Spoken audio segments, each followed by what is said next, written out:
এরকম wow! Trending photo edit কিভাবে করবে আজকে তোমাদেরকে শিখিয়ে দেবো। ভিডিওটা যাতে হারিয়ে না যায় তার জন্য ভিডিওটা আগে সেভ করে নাও, নয়তো শেয়ার করে রেখে দাও তোমার টাইমলাইনে। তাহলে এই ভিডিওটা কিভাবে আমি এডিট করেছি তোমাদের শিখিয়ে দিচ্ছি। দেখে দেখে এমন ট্রেন্ডিং ছবি পোস্ট করে তোমরা ভাইরাল হওয়ার জন্য এমন ছবি পোস্ট করতে থাকো। চলো তাহলে দেরি না করে আমি স্ক্রিন রেকর্ডিং এর মাধ্যমে তোমাদের দেখিয়ে দিই। সর্বপ্রথম তুমি চলে যাবে গুগলে, ওখানে গিয়ে টেকলিন লিখবে। টেকলিন লেখার পরে তুমি নিচে যে সাইটটা আসছে এই সাইডের উপরে একটা ক্লিক করে দেবে। তারপরে এমন একটা পেজ ওপেন হবে, এই ছবিটার উপরে তোমাকে ক্লিক করতে হবে।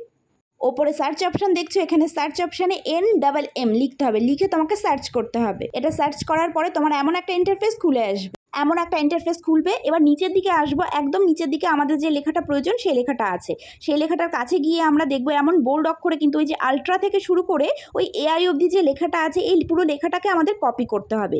কপি করে এটাকে রেখে দিতে হবে। তারপরের যে স্টেপটা আছে সেই স্টেপে হলো মেক ইওর ফটো AI। এই যে লেখাটা আছে এই লেখাটার পরে আমরা একটা ক্লিক করে দেবো। তারপরে দেখবে ট্রাই ভিউ বলে এমন একটা অপশান আসছে, এর উপরে ক্লিক করার পরে আবার এমন একটা ইন্টারফেস খুলে আসবে। তখন আমরা একটু নিচের দিকে গিয়ে গেট স্টার্টেড এখানে একটা ক্লিক করে দেবো। তারপর এমন একটা ইন্টারফেস আমাদের সামনে খুলবে। তারপরে এই নিচের প্লাস আইকনের পরে আমি একটা ক্লিক করে দেবো। ক্লিক করে দেওয়ার পরে আমি আমার গ্যালারিতে চলে আসবো। গ্যালারি থেকে আমি আমার পছন্দ মতো একটা ছবি সিলেক্ট করে নেব।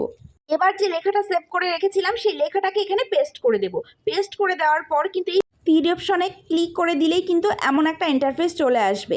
আসার পর একটু নিচের দিকে স্ক্রল করে উঠিয়ে নিয়ে দেখব জাস্ট এ সেকেন্ড, মানে আমাকে কিছু সেকেন্ড ওয়েট করতে বলছে, কারণ এটা প্রসেসিং হচ্ছে। একটু ধৈর্য ধরে সময় নিয়ে অপেক্ষা করবে। তারপরেই কিন্তু তোমার সামনে এমন একটা পেজ খুলে আসবে যেটা তুমি চেয়েছিলে যে ভাইরাল ছবি এডিট করতে, সেটাই। তার উপর একটা ক্লিক করে ওপরে এই ডাউনলোড অপশানে ডাউনলোড করে নেবে, তাহলেই তোমার ভাইরাল ছবি রেডি। ভিডিওটা ভালো লেগে থাকলে অবশ্যই শেয়ার করে নতুনদেরকে জানার সুবিধা করে দিও। ধন্যবাদ সবাইকে।